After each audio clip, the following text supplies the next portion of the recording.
ओम श्री मात्रे नमः। लोमस ज्योतिष के इस भाग में आपका स्वागत है। पिछले भाग में हमने देखा कि सप्तम भाव के कारकत्व क्या हैं और हमने देखा कि कैसे विवाह या विवाह संबंधित घटनाओं के बारे में हमको सप्तम भाव से पता चलता है। हमने देखा कि सप्तम भाव मारक भाव है।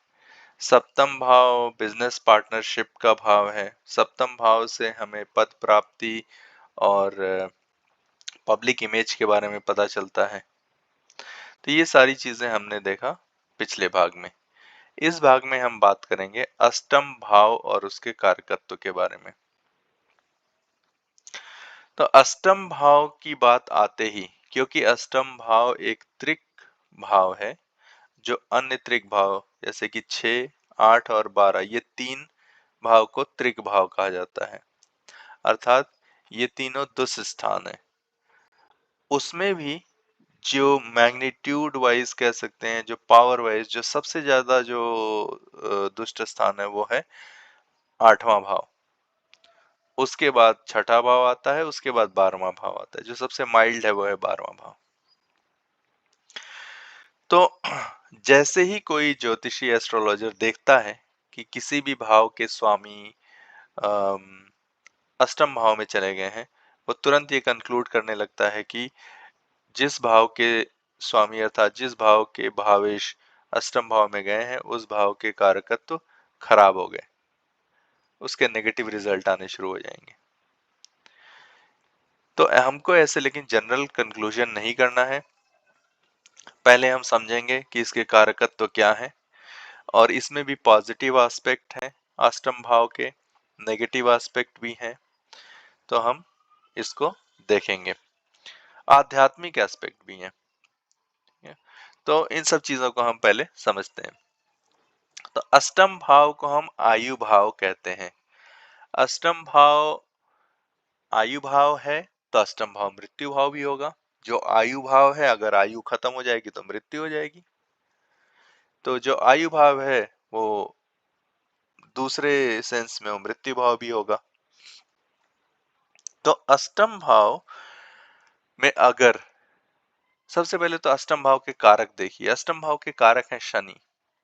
और अगर अष्टम भाव में शनि बैठे हों किसी भी जातक की कुंडली में, इररिस्पेक्टिव ऑफ लगना, चंद्र लगना, किसी भी जातक की कुंडली में अगर अष्टम भाव में शनि बैठे हैं, तो शनि का अष्टम भाव में बैठना ये निर्धारित करता है कि उस जातक की आयु लंबी होगी, वो दीर्घायु होगा। अष्टम भाव पणफर भाव भी है। अष्टम भाव रंध्र है, छिद्र है।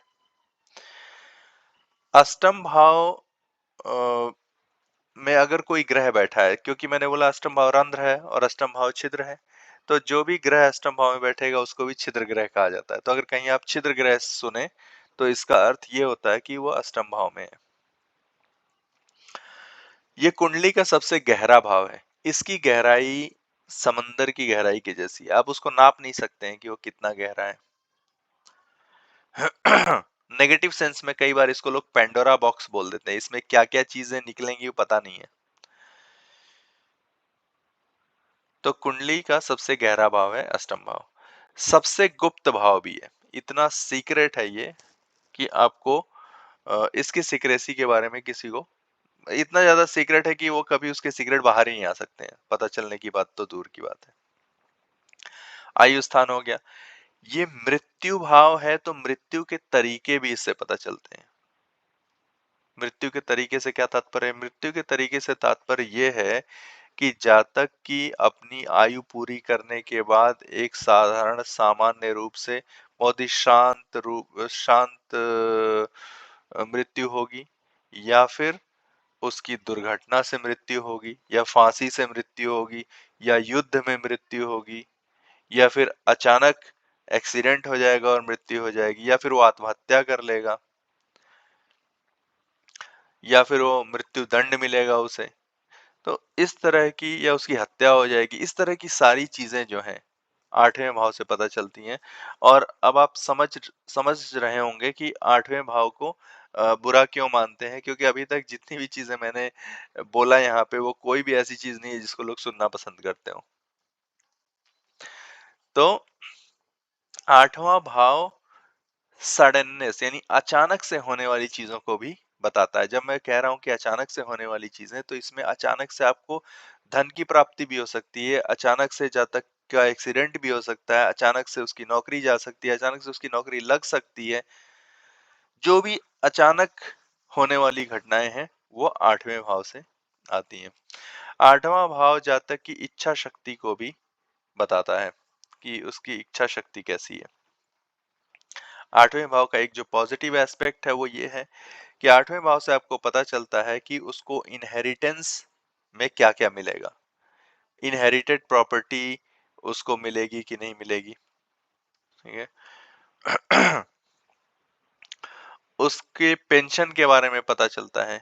कोई भी नेगेटिव एस्पेक्ट में देखें तो जो लॉन्ग लास्टिंग डिजीजेज होती हैं या फिर जो क्रॉनिक इलनेस है, उसके बारे में पता चलता है। मैंने जब हम छठे भाव के बारे में बात कर रहे थे, तब मैंने बताया था कि छठे भाव में होने वाली बीमारियां रिकवरेबल बीमारियां होती हैं, अर्थात छठे भाव में जो बीमारी होती है उसकी रिकवरी हो जाती है इजिली। लेकिन अष्टम भाव में होने वाली बीमारियां क्रॉनिक इलनेस होती है, क्रॉनिक डिजीज होती है, लॉन्ग लास्टिंग होती है, बहुत लंबे दीर्घकालिक बीमारी होती है। अष्टम भाव से हमको वंशानुगत बीमारी का भी पता चलता है, जैसे कि किसी जातक के फैमिली लीनिएज में अगर शुगर की बीमारी है या फिर हार्ट रिलेटेड एलिमेंट की समस्याएं हैं, तो ऐसी वो पीढ़ी दर पीढ़ी ट्रांसफर हो रही है, तो इस तरह की बीमारियों के बारे में भी हमको अष्टम भाव से पता चलता है। अचानक होने वाली दुर्घटनाएं हमको अष्टम भाव से पता चलती हैं।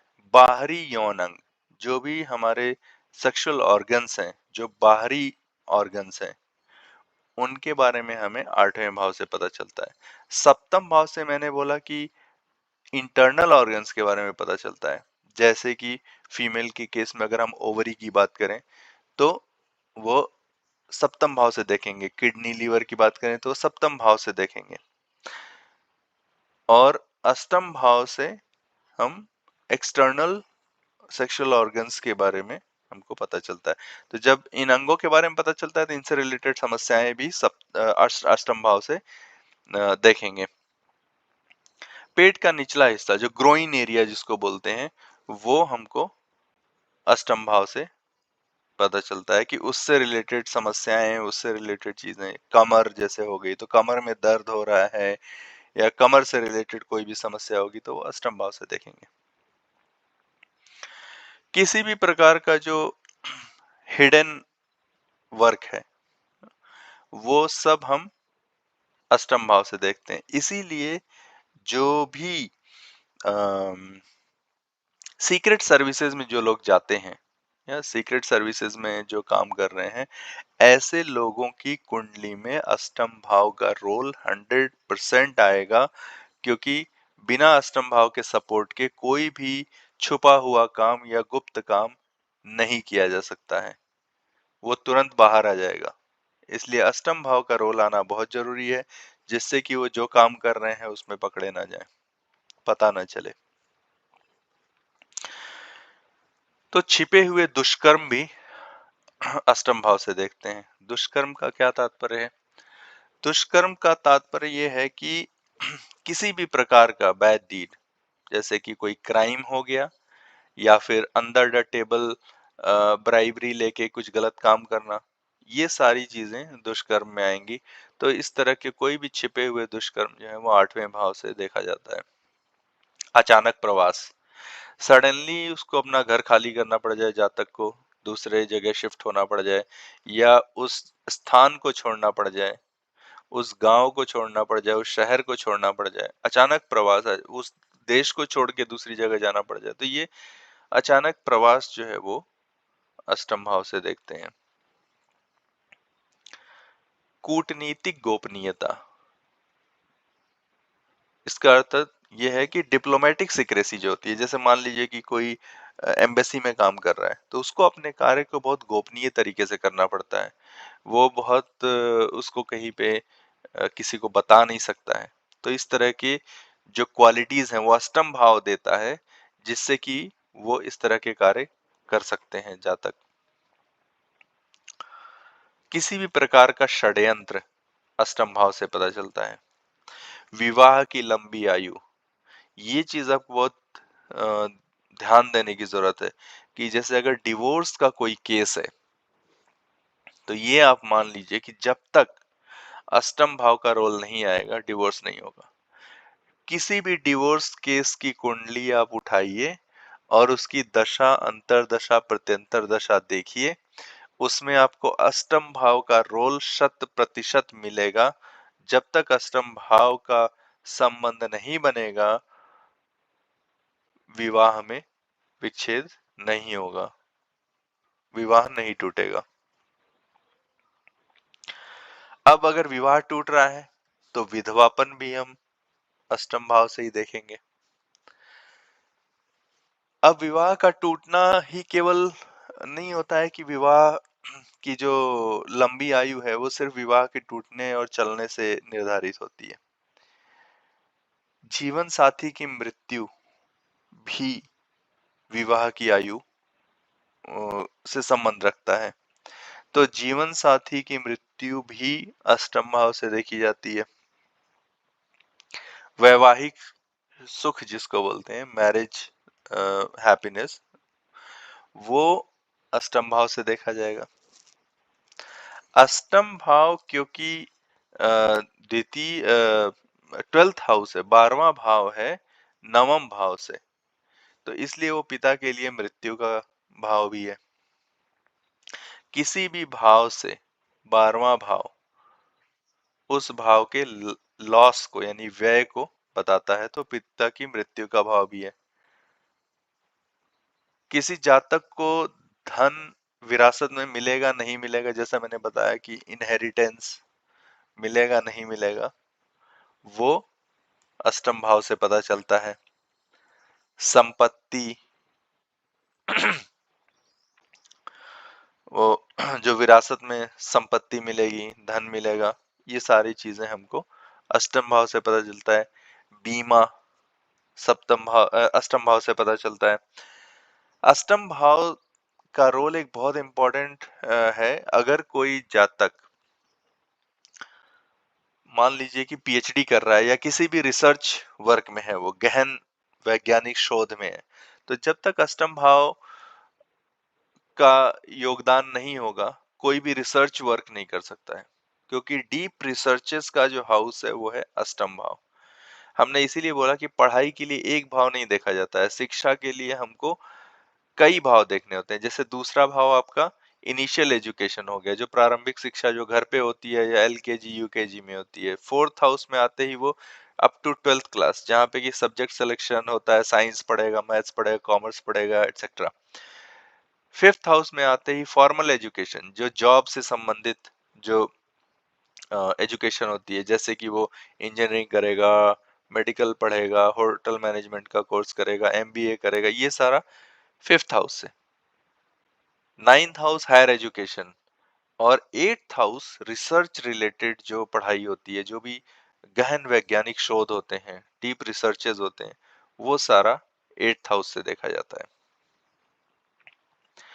भूमिगत कार्य, जैसे कोई भी अंडरग्राउंड, जैसे मैंने बोला कि ये सबसे गहरा भाव है, रंध्र है, गड्ढा है, छिद्र है, जो भी अंडरग्राउंड वर्क होते हैं ना, जैसे अंडर द टेबल मनी लेना भी एट्थ हाउस से देखते हैं, अंडरग्राउंड वर्क भी एट्थ हाउस से देखते हैं। अंडरग्राउंड वर्क जैसे कि किसी भी प्रकार का ऑयल माइनिंग का काम हो गया, या इन जनरल भी माइनिंग हो गया, खनन हो गया, खनिज पदार्थ निकालने के लिए जो खनन होता है वो हो गया, किसी भी प्रकार के अंडरग्राउंड मेटल हो गया, ये सब के इससे रिलेटेड जो, या माइनिंग हो गई ना, वो सब एट्थ हाउस से देखा जाएगा। अचानक लॉटरी जीतना, ये आठवें भाव से देखा जाता है। इसीलिए स्टॉक मार्केट में भी पैसे बनाने के लिए पांचवें भाव जैसे मैंने बताया, जब पांचवें भाव के कारकत्व को हम देख रहे थे तो हमने बोला कि पांचवें भाव से जुआ, सट्टा, lottery, stock market, trading etcetera हम पांचवें भाव से देखते हैं। लेकिन अष्टम भाव का योगदान भी बहुत जरूरी है, क्योंकि सडन गेन सडन लॉस का जो सिलसिला है वो आठवें भाव से आता है। तो अचानक लॉटरी जीतना या अचानक ट्रेड में बहुत ज्यादा प्रॉफिट कमाना, ये सब अष्टम भाव से देखा जाता है। और अचानक प्रमोशन हो जाना, अचानक जॉब मिल जाना, मैंने बताया जो भी अचानक होने वाले काम है, चाहे जो भी काम हो, सडननेस जहां भी है वो अष्टम भाव से आएगा। किसी भी प्रकार के सीक्रेट सर्विसेज में जो काम कर रहे हैं लोग, उस टाइप के काम हमको अष्टम भाव से पता चलते हैं। अब इसके आध्यात्मिक पहलू क्या हैं? जैसे कि कुंडलिनी जागरण। कोई जातक अगर आध्यात्म की तरफ झुकाव रखता है और आध्यात्म के पथ पे चल रहा है, तो अगर उसका आठवां भाव मजबूत है तो वो कुंडलिनी जागृत कर सकता है। वो ज्योतिष में बहुत गहन कह सकते हैं कि ज्ञान प्राप्त कर सकता है। उसका ज्योतिष में बहुत अच्छी पकड़ हो सकती है। मंत्र शक्ति के बारे में वो अब मंत्र जागृत कर सकता है, मंत्र शक्ति में वो आगे बढ़ सकता है, वो तांत्रिक कार्यों में आगे बढ़ सकता है। सो बेसिकली वो तंत्र मंत्र, ज्योतिष, कुंडलिनी जागरण इत्यादि वो बहुत आसानी से इस फील्ड में वो आगे बढ़ सकता है। अगर वो ध्यान कर रहा है तो समाधि की अवस्था वो इजिली प्राप्त कर सकता है। किसी भी प्रकार का गूढ़ ज्ञान या कोई भी अकल्ट साइंस जो आप बोलते हैं, जैसे कि हस्तरेखा हो गया, फेस रीडिंग हो गया, टैरो कार्ड हो गया, हैंड राइटिंग एनालिसिस, किसी भी तरह का अकल्ट से संबंधित जो भी चीजें हैं वो एट्थ हाउस से हम देखते हैं। और जहाँ तक अगर एट्थ हाउस उसका स्ट्रांग है, वेल फोर्टिफाइड है, तो वो उस डायरेक्शन में बहुत इजीली सक्सेस प्राप्त कर सकता है, सफलता उसको मिल सकती है। तो इस भाग में एट्थ हाउस के ये सारे कारकत्व तो हमने देखे, और अगले भाग में हम देखेंगे नाइन्थ हाउस के कारकत्व। और तब तक के लिए धन्यवाद।